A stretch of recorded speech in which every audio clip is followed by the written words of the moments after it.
Good morning class. आज हम करते हैं मेथड ऑफ रेजोल्यूशन के न्यूमेरिकल्स। ठीक है, जो ये क्लास पहली बार लगा रहे हैं, इससे पहले मैंने एक वीडियो बनाई थी मेथड ऑफ रेजोल्यूशंस की, वो वाली पहले देख लीजिए। उससे आपको क्लियर हो जाएगा मेथड ऑफ रेजोल्यूशन में रिजॉल्व कैसे करते हैं, अननोन फोर्सेस कैसे निकालेंगे, और फिर रिजल्टेंट का भी उनको बेसिक बता रखा है। ठीक है, अब इसके अंदर हम डायरेक्टली दो न्यूमेरिकल्स करते हैं। ठीक है, सपोज ये आपको फिगर गिवन है। ठीक है, ये फिगर काफ़ी कॉमन क्वेश्चन है, काफ़ी जगह आ जाता है ये। ठीक है, और इसके अंदर आपको क्या निकालना है, रिजल्टेंट की वैल्यू कितनी होगी, ठीक, और एंगल। ठीक है, फाइंड रिजल्टेंट। रिजल्टेंट कितना होगा आपके पास, रिजल्टेंट इज हाउ मच, और थीटा की वैल्यू बतानी है कि कितने एंगल पे रिजल्टेंट लग रहा होगा। ठीक, तो रिजल्टेंट का फॉर्मूला क्या था, सबसे पहले फॉर्मूला लिखते हैं, resultant is equal to under root of summation of H square plus summation of V square, horizontal forces का सम और वर्टिकल फोर्सेज का सम। ठीक है, तो पहले हॉरिजॉन्टल फोर्सेज का सम देखते हैं, resolving all the forces horizontally. ठीक है, जब मैं हॉरिजॉन्टली रिजॉल्व करूंगा तो कितनी फोर्सेज लग रही है, एक फोर्स 20 किलो न्यूटन 20 न्यूटन लग रही है, this is force A B के अलोंग, एक ए सी के अलोंग लग रही है, एक ए डी के अलोंग, एक ए ई और एक ए एफ। तो 5 फोर्सेज हैं हमारे पास और सबके एंगल दे रखे हैं। ठीक, ए बी का वर्टिकल कंपोनेंट क्या होगा, 20 cos 0। ठीक है, कॉस वर्टिकल कंपोनेंट है तो 20 cos 0 ही जाएगा एपीडी का, क्योंकि एंगल 0 डिग्री है। ठीक है, 30 फोर्स का ये 30 डिग्री है, तो इसका वर्टिकल कंपोनेंट क्या हो जाएगा, horizontal component, this will be 30 cos 30। ठीक है, देखो ये एंगल है विद रिस्पेक्ट टू दिस। इसी तरह 40 का कितना बन जाएगा, 40 cos 60। ठीक है, आपको हॉरिजॉन्टल के अलोंग दिखना है। ठीक है, 50 का कितना बन जाएगा, 50 cos 90। ठीक है, और 60 का क्या बन जाएगा, 60 का दिस ये एंगल है 120 डिग्री, तो 60 cos 120 डिग्री। ठीक है, इसको आप अगर आप चाहो तो इस तरफ ये वाला एंगल भी ले सकते हो, थीटा। ठीक है, तो ये एंगल कितना बन जाएगा, थीटा तो ये 60 डिग्री बन जाएगा। ठीक है, तो जब आप इसको रिजॉल्व करोगे cos 60 में, तो 60 cos 60 भी एक हॉरिजॉन्टल कंपोनेंट है, बट इसकी डायरेक्शन ऑपोजिट हो जाएगी। इसकी डायरेक्शन ऑपोजिट होगी तो -60 cos 60 लिखोगे, तो आप 60 cos 120 भी लिख सकते हो और -60 cos 60 भी लिख सकते हो। दोनों ही सही है। ठीक है, एक प्लस हो रहा है, एक माइनस हो रहा है। ठीक है, बेसिकली आप देखो यहाँ पे cos 120 की जो वैल्यू होती है वो -cos 60 की वैल्यू ही होती है, तो लगभग सेम ही चीज, एक ही चीज लिख रहे हैं हम। ठीक, हॉरिजॉन्टल को आप रिजॉल्व करोगे तो इसकी वैल्यूज हैं। ठीक है, देखो ये कॉस, मैंने 50 cos 90 लिखा। 50 देखो सीधा वर्टिकल कंपोनेंट था, मुझे पता था जब इस जो फोर्स है, इस फोर्स cos 90 डिग्री एंगल पे लग रही है, वर्टिकल लग रही है, तो इसका हॉरिजॉन्टल कंपोनेंट 0 होगा, और cos 90 की वैल्यू कितनी होती है, 0। ठीक है, गलती ना हो इसलिए लिख आप सब कुछ दो, उसके बाद एक एक करके एंगल्स की वैल्यू रखो, तो आपके पास हमें हॉरिजॉन्टल का वैल्यू आ गई 36 न्यूटन। इसी तरह सारी फोर्सेस के वर्टिकल कंपोनेंट को रिजॉल्व करो इसी को बेस मान के। ठीक है, तो पहली फोर्स का 20 का वर्टिकल कंपोनेंट क्या होगा, 20 cos 0, सॉरी sin 0, क्योंकि 0 डिग्री पे थी। 30 फोर्स कितने एंगल पे, 30 डिग्री के एंगल पे है, इसका कंपोनेंट होगा 30 sin 30। ठीक है, 40 फोर्स कितना है, 60 डिग्री के एंगल पे है। ठीक है, तो इसका वर्टिकल कंपोनेंट होगा 40 sin 60। ठीक है, 50 फोर्स कितनी है, 50 फोर्स तो पूरा 90 डिग्री के एंगल पर ही है, तो 50 sin 90 होते हैं और sin 90 की वैल्यू 1 ही होती है, तो 50 ही है इसका वर्टिकल कंपोनेंट। और 60 फोर्स का वर्टिकल कंपोनेंट का 60 फोर्स का, देखो ये एंगल मत लेके चलना है कहीं, सिर्फ 30 डिग्री का एंगल लेकर चलो और फिर 60 sin 30 लिख दो तो वो गलत हो जाएगा। एंगल आपको पूरा यहाँ से लेके यहाँ तक पूरा एंगल, और पूरा एंगल कितना है, 30 + 30 + 30, तो sin 120। ठीक है, इसको और दूसरे सेंस में क्या लिख सकते हो, इसको आप 60 sin 60 भी लिख सकते हो। sin 60 क्यों, देखो ये 60 डिग्री है, अब इसको बेस मान ले तो ये sin 60 भी ले सकते हो। ठीक है, तब भी आपका सेम ही आएगा, बिल्कुल सेम आंसर आएगा। ठीक है, दोनों की वैल्यू लगभग सेम ही होती है एकदम। ठीक, तो sin 60 = sin 120 होता है। जब इस सबको ऐड करोगे वर्टिकल की वैल्यू आ जाएगी आपके पास, कितनी वर्टिकल की वैल्यू, 151.6 आ जाएगी।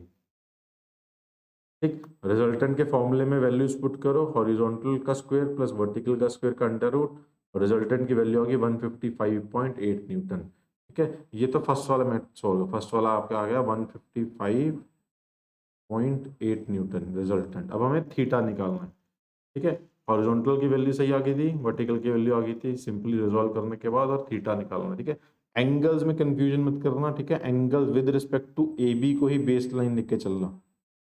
ठीक है, तभी सही आएंगे आंसर्स। ठीक है, ए बी ही बेस रहेगी। ज़्यादातर स्टूडेंट्स गलती करेंगे ए एफ में, AF की फोर्स में अगर तुम ये 30 डिग्री के एंगल लेके चलोगे और यहाँ पे अगर लिख दोगे साइन 30, तो ये गलत हो जाएगा। ठीक, अगर इसको एंगल मान लो तो AB की base line, extended base line यही है, ठीक है, या फिर 120 लेके चलना। ठीक, अब इसका एंगल देखते हैं कितना है का। tan थीटा का फॉर्मूला क्या था? tan theta is equal to summation of vertical upon summation of horizontal, दोनों को डिवाइड किया, वैल्यू आई 4.2, और जब tan इनवर्स ऑफ 4.2 किया तो थीटा की वैल्यू आई 76.6 डिग्री। ठीक है, बट चेक करना है कि क्या ये सिचुएशन हमारी दोनों प्रियोरिटीज को सेटिस्फाई कर रहे हैं या नहीं।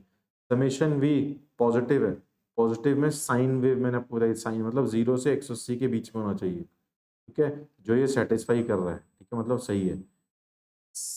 दूसरा, हॉरिजॉन्टल 36 पॉजिटिव है, मतलब 0 से 90 के बीच में होना चाहिए और 270 से 360 के बीच में। ठीक है, इसको सेटिस्फाई नहीं कर रहा, इसको कर रहा, तो 0 से 90 के बीच में होना चाहिए, तो दोनों सिचुएशन को सेटिस्फाई कर रहा है। तो answer is 76.6 degree, since both the values H और पॉजिटिव हैं और फोर्स विल लाई बिटवीन 0 से 190, तो आंसर आपका है 76.6 डिग्री, जो कि है आपकी थीटा की वैल्यू। ठीक है, रिजल्टेंट फोर्स भी आ गया और एंगल भी आ गया। ठीक, नेक्स्ट क्वेश्चन देखते हैं, एक क्वेश्चन और, तो आपको रेजोल्यूशन ऑफ फोर्सेस क्लियर हो जाएगा बिल्कुल। ठीक, ठीक, ये आपका नेक्स्ट क्वेश्चन है। इसके अंदर आपको 4 फोर्सेस दे रखी हैं, 20 न्यूटन, 25 न्यूटन, 30 न्यूटन और 35 न्यूटन।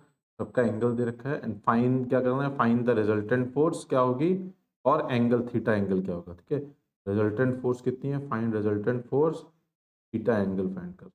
ठीक, तो वही सबसे पहले रिजल्टेंट फोर्स फाइंड आउट करने के लिए हमारे पास हॉरिजॉन्टल कंपोनेंट, वर्टिकल कंपोनेंट पता होना चाहिए। ठीक है, सभी फोर्सेस को हॉरिजॉन्टल कंपोनेंट के अलोंग डिसॉल्व करते हैं। Summation H is equal to, सबसे पहले 20, बेस लाइन यही लेके चलेंगे, वेस्ट टू ईस्ट वाली जो बेस लाइन आपको दे रखी है। ठीक है, ये बेस लाइन है यहाँ से लेके ईस्ट तक, तो 20, ये 30 डिग्री है, 20 का हॉरिजॉन्टल कंपोनेंट क्या बनेगा, 20 cos 30 प्लस नॉर्थ 25 वाली फोर्स है, इसका हॉरिजॉन्टल कंपोनेंट से एंगल कितना है, ये एंगल 90 डिग्री है, तो 25 cos 90 प्लस इस 30 न्यूटन की फोर्स है। देखो इसके एंगल कंफ्यूज मत होना, एंगल कितना होगा इसका विद रिस्पेक्ट टू ईस्ट वाले, ये एंगल होगा, दिस इज 90 प्लस 45, तो 135। ठीक है, तो ये बन जाएगा 30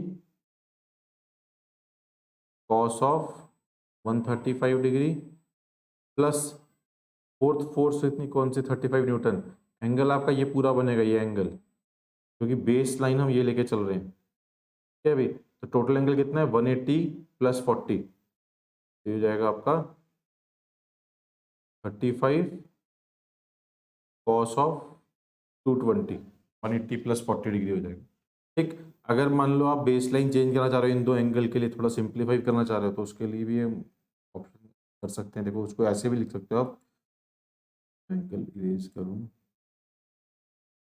ग्रीन से सब। ठीक है, सपोज करो इस 45 डिग्री की लाइन को लेके चल रहे थे आप, ठीक है, तो बेस लाइन अब ये बन रही है, तो इसका रिजल्टेंट फोर्स क्या बन रहेगी 30, इसको आप ये लिख सकते हैं यहाँ पर 30 cos ऑफ 45, बट ये साइन माइनस हो जाएगा, क्यों, क्योंकि ये ऑपोजिट डायरेक्शन में जाएगी, फिर इस डायरेक्शन में जाएगी और बाकी सभी फोर्सेस इस तरफ चल रही थी। ठीक है, सिमिलरली 35 को भी 40 इस तरफ लिखना, तो आप यही भी लिख सकते हैं यहाँ पे -35 cos ऑफ 40। ठीक है, ये लिख दो, चाहे 35 cos 220 या फिर -35 cos 40, दोनों ही सेम है। ठीक है, पर इजी सिंपली के लिए मैं कह रहा हूँ बेस लाइन एक की लेके चलो, एक ही बेस लाइन लो, उसके अलोंग एंगल ले लो सारे।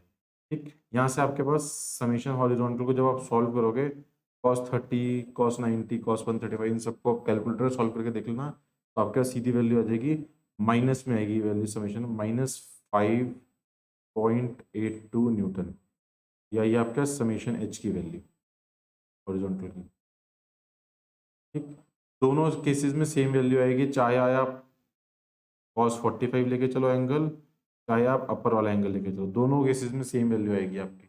ठीक, अब समीशन ऑफ वर्टिकल देखते हैं, समीशन ऑफ वर्टिकल 24 का वर्टिकल, यही बेस लाइन लेके चलो ईस्ट वाली 30 डिग्री पे, ये बन जाएगा 20 साइन ऑफ 30 प्लस 25 वाली जो फोर्स है वो तो है ही पहले ही परपेंडिकुलर, तो 25 साइन ऑफ 90, ठीक है, प्लस अब ये 30 की जो फोर्स है इसका एंगल कौन सा लेके चलोगे, या बेस लाइन यही है तो एंगल ये है आपका पूरा, ठीक है, ये एंगल कितना है आपका 135 डिग्री, तो प्लस 30 साइन ऑफ 135 डिग्री, ठीक है, प्लस 35 की फोर्स, इसका एंगल क्या बनेगा, यहाँ से पूरा एंगल बनेगा ये बेस लाइन सेम रखी थी, प्लस 35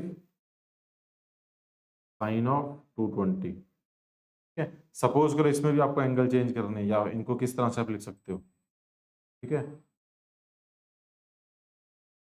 सपोज करो अपने बेस लाइन जीरो से सेंटर से वेस्ट की तरफ की लेके चल रहे हो, ठीक है, तो किस तरह से चेंज कर सकते हैं, ठीक है, ये एंगल 45 लेके चलोगे, ठीक है, तो एंगल डायरेक्शन अपवर्ड ही रहेगी, ठीक, तो इसको आप ये भी लिख सकते हो साइन 135 को 30 साइन ऑफ 45, कोई फर्क नहीं पड़ेगा, ठीक है, सेम रहेगा, दोनों की वैल्यू सेम है, ठीक।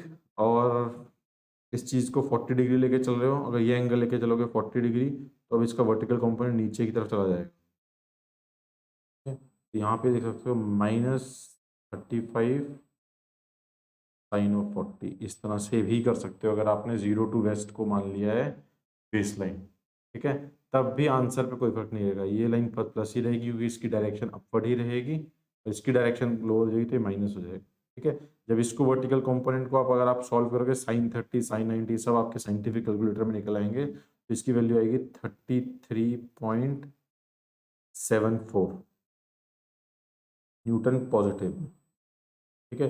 रिजल्टेंट का फॉर्मूला क्या था, अंडर रूट ऑफ हॉरिजॉन्टल का स्क्वायर प्लस वर्टिकल का स्क्वायर, ठीक, जो कि आपकी वैल्यू आ जाएगी 1172 का under root, total of under root of 1172.25 के आसपास ही आएगी, जो बन जाएगा आपका 34.2 न्यूटन, 34.2 न्यूटन आपका रिजल्टेंट आ जाएगा, ठीक। अब निकालनी है डायरेक्शन, डायरेक्शन में tan थीटा की वैल्यू क्या थी, tan theta is equal to summation of vertical upon summation of horizontal, vertical की वैल्यू कितनी है, वर्टिकल की वैल्यू है 33.74 और हॉरिजॉन्टल की वैल्यू कितनी है 5.82 ऑन 5.82, ठीक है। अभी प्लस माइनस के साइन भूल जाओ, वो हम साइन कन्वेंशन एंगल की तरफ देखेंगे, एंगल जो देखेंगे, तो इसको डिवाइड करोगे तो इसकी वैल्यू कितनी आएगी 5.79 आएगी, इसकी वैल्यू 5.79, ठीक है। इसका जब tan इनवर्स लोगे, tan inverse of 5.79 is equal to theta की वैल्यू आएगी आपकी 80.2 डिग्री, ठीक है। अब देखते हैं ये थीटा की वैल्यू जो डायरेक्शन है ये दोनों कंडीशन को सेटिस्फाई कर रहा है, ठीक है। जब वर्टिकल पॉजिटिव है, वर्टिकल की वैल्यू पॉजिटिव में तो 0 से 180 के बीच में आनी चाहिए, ठीक है, इस चीज़ को तो सेटिस्फाई कर रहा है। हॉरिजॉन्टल हमारा नेगेटिव में, नेगेटिव में तो मतलब ये 90 से 270 के बीच में आनी चाहिए वैल्यू, ठीक है, और वैल्यू कितनी आई है 80.2, जो कि दोनों इसके बीच में नहीं आई, ठीक है, तो इसको सेटिस्फाई नहीं कर रहा, ठीक है। तो आप क्या कर दोगे, थीटा की वैल्यू डायरेक्टली यहाँ पे आसान करने के लिए 180 माइनस 80.2, क्योंकि 180 पे एंगल चेंज नहीं होते थे, टैन टैन रहता है, कॉट कॉट रहता है, कॉस कॉस रहेगा सब कुछ, 80.2 180 में से माइनस कर दोगे तो इसकी वैल्यू आ जाएगी 99.8 डिग्री, ठीक है। तो थीटा का वैल्यू आ गया आपके पास एंगल 199.8 डिग्री। ज़्यादातर स्टूडेंट से गलती कराते हैं कि बस थीटा की वैल्यू यहीं पे सॉल्व करके आ जाएंगे, ये वैल्यू गलत है, थीटा की वैल्यू के लिए आपको दोनों चीज़ें चेक करनी है, कंडीशन सेटिस्फाई नहीं हो रही थी तो हमने 180 में से माइनस किया 180 माइनस 80.2, जो आपकी वैल्यू आएगी 99.8 डिग्री, ठीक है। आई होप कि मेथड ऑफ रेजोल्यूशन आपको क्लियर हो गया होगा, ठीक है। कुछ क्वेश्चन आपने खुद ट्राई करना है तो कर सकते हो, वरना इसके क्वेश्चंस इजी ही रहते हैं, ठीक। अब नेक्स्ट हम शुरू करेंगे मेथड ऑफ मूवमेंट से। अभी मैंने मेथड ऑफ रेजोल्यूशन से निकाला है फोर्सेस, रिजल्टेंट फोर्सेस और अननोन फोर्सेस, अब मेथड ऑफ मूवमेंट से भी हम निकाल सकते हैं, मेथड ऑफ मूवमेंट से निकालेंगे अननोन फोर्सेस और रिजल्टेंट फोर्सेस, और मेथड ऑफ मूवमेंट यूज होगा ट्रसेस और फ्रेम का ही सेकंड ऑफ क्वेश्चन एक टॉपिक आता है method of solution, sorry method of sections, उसके अंदर मेथड ऑफ मूवमेंट आना चाहिए आप। ठीक, तो नेक्स्ट वीडियो आपकी बनेगी मेथड ऑफ मूवमेंट्स पे। Thank you and best of luck for your exams.